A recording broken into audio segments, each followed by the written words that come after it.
Bondong-bondong mendatangi Masjid Umayyah di Damaskus untuk melaksanakan sujud syukur atas jatuhnya kekuasaan Bashar al-Assad tanpa perlawanan.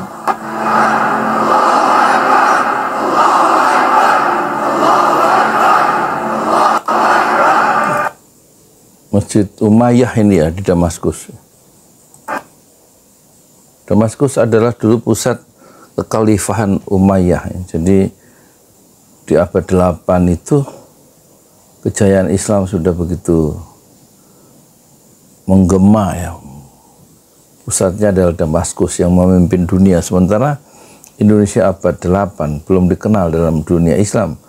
Saat itu Borobudur baru dibangun, candi.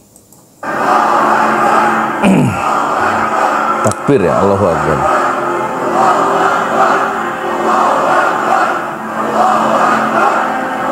Peristiwa yang sangat langka ya di ujung 2024. Luar biasa ya. Rakyat Suriah bersujud di Masjid Umayyah. Masyarakat Suriah berbondong-bondong mendatangi Masjid Umayyah di Damaskus untuk melaksanakan sujud syukur atas jatuhnya kekuasaan Bashar al-Assad tanpa perlawanan. Dinasti politik, bahayanya dinasti politik. 53 tahun ya, keluarga Assad sejak Hafiz al-Assad melakukan kudeta dan memimpin dengan otoriter sejak tahun 71 dan kemudian berakhir diteruskan oleh anaknya Bashar al-Assad sampai 2024. Itu 53 tahun. Dinasti politik yang sekarang itu mulai tumbuh di Indonesia itu sudah dipraktekkan dengan cara yang berbahaya di Timur Tengah. Apakah kita ingin meneruskan tradisi itu? Dinasti politik, 30% dari kepala daerah itu membangun jaringan-jaringan kekeluargaan dalam menguasai sumber-sumber ekonomi dan sumber-sumber kekuasaan. Dan dicontohkan hampir sempurna oleh Jokowi membangun dinasti politik. Dan dinasti politik itu memberikan bahaya bagi negara.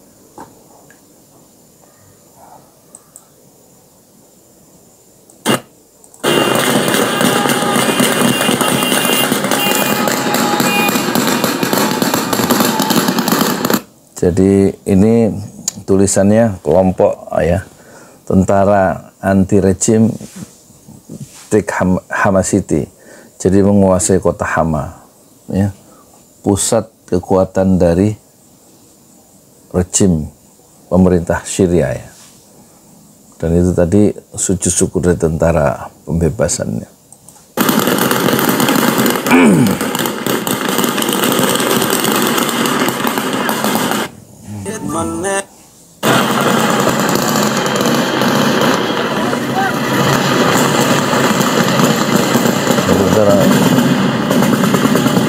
Sujud syukur di jalanan, yang tadi sujud syukur ya, mengingat kebesaran Allah di Masjid Umayyah ya, masjid besar itu. Luar biasa ya. Nah ini apa ini perkiraan demografi ya. Kelompok-kelompok sosial di Syria, satu Sunni Muslim 74%, kemudian Alawi ya, Syiah ya,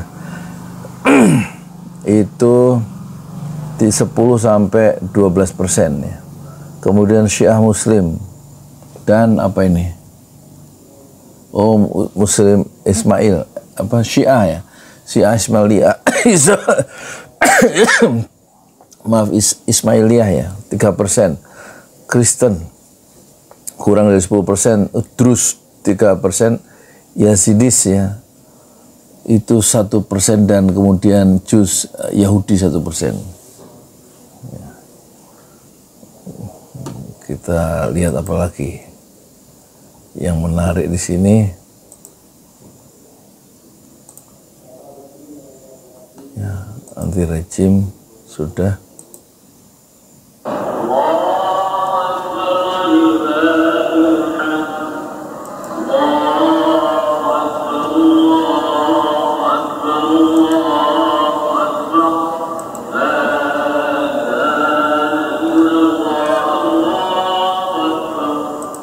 Ini Idul Fitri masih beberapa bulan lagi, tapi Suriah sudah takbiran duluan. Maksudnya mereka merayakan, membesarkan ya Allah atas nikmat besar ya, kebebasan dari rejim yang otoriter, dinasti politik yang otoriter, yang memenggal, yang memotong kebebasan warganya sendiri. Dan sekitar di video yang lain ada sekitar 600.000 ya, pemerintah itu membunuh warganya sendiri, 600.000.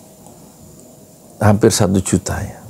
Mungkin dihitung sejak awal ya, sejak 71 sampai 2024 ya. Luar biasa ya.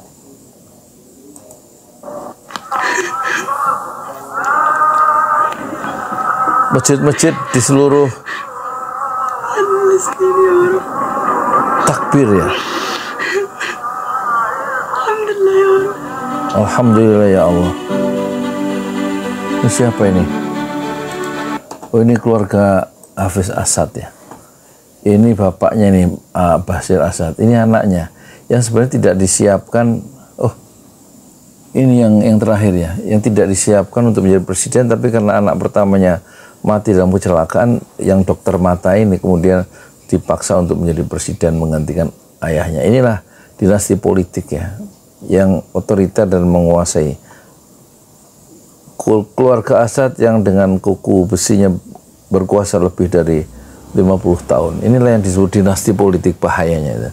Kekuasaan akan memusat pada kelompok-kelompok yang masih ada relasi-relasi dengan keluarganya dan juga orang-orang terdekatnya, dan kemudian mengorbankan kepentingan orang banyak. Itulah cikal bakal atau dinasti politik yang sudah dipraktekkan dan membahayakan dan bisa menghancurkan negara Syria, dan itulah yang akan jalan itulah yang akan ditempuh oleh Indonesia dengan menguatnya dinasti politik yang dimulai oleh Joko Widodo.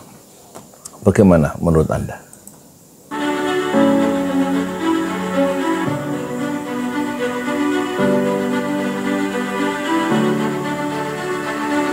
Akhirnya sudah ditandai dengan kaburnya Bashar al-Assad ke Rusia. Oh, ini rupanya rumahnya ya. Tumpah ruah turun ke jalan.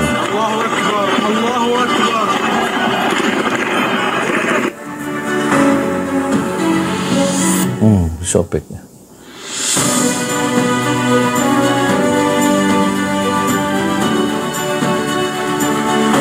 Bersujud syukur atas nikmat kebebasan yang telah Allah berikan, gitu mestinya ya.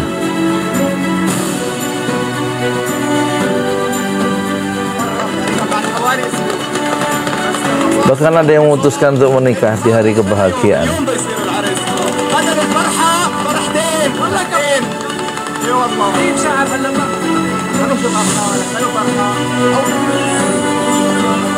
Pengungsi Suriah yang bertebaran di luar negeri juga ikut merayakan ya, kebebasan yang Allah berikan ya.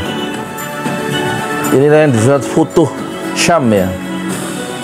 Selama berkuasa, Bashar al-Assad telah membantai 600.000 rakyat Suriah, rakyatnya sendiri, dan 12 juta menjadi refugees ya, mengungsi keluar Rusia, keluar Syria ya kan. Ini di negara Eropa ini mungkin ya. 5 juta diantaranya melarikan diri ke luar negeri.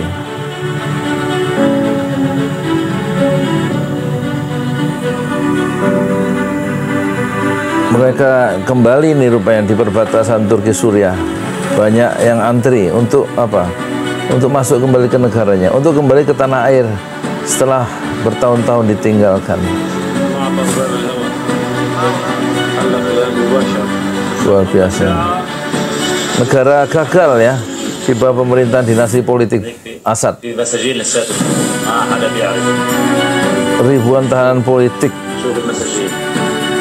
satu persatu dikeluarkan, menghisap, menghirup udara kebebasan. Wah, ini tahanan-tahanan yang bebas ya.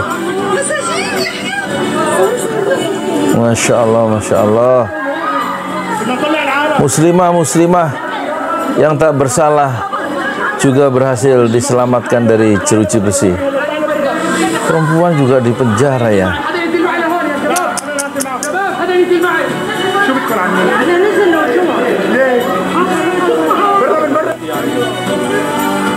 Seorang kakek yang dipenjara sejak tahun 80-an oleh ayah Bashar al-Assad, yaitu Hafiz al-Assad. Ada yang sampai 38 tahun ya, sejak tahun 70. Bertemu mereka kembali dengan saudaranya, menangis haru. Udah beruban putih semua, lama di penjara. Masya Allah.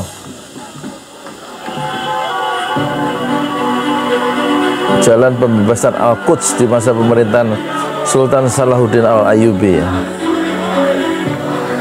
Jika bakal maulid di sini ya, perayaan maulid yang diadakan oleh siapa? Oleh Salahuddin Al-Ayyubi dalam rangka membangkitkan ya ruh jihad yang pernah diperlihatkan oleh Nabi Muhammad SAW untuk membebaskan Al-Quds ya. Dikumpulkan, dikembleng semangatnya lewat perayaan maulid itu. Jadi maulid bukan untuk makan-makan, tapi untuk mengingatkan semangat perjuangan membebaskan Palestina atau Al-Quds ya, yang diinisiasi atau dipelopori, dirintis oleh Salahuddin Al-Ayyubi.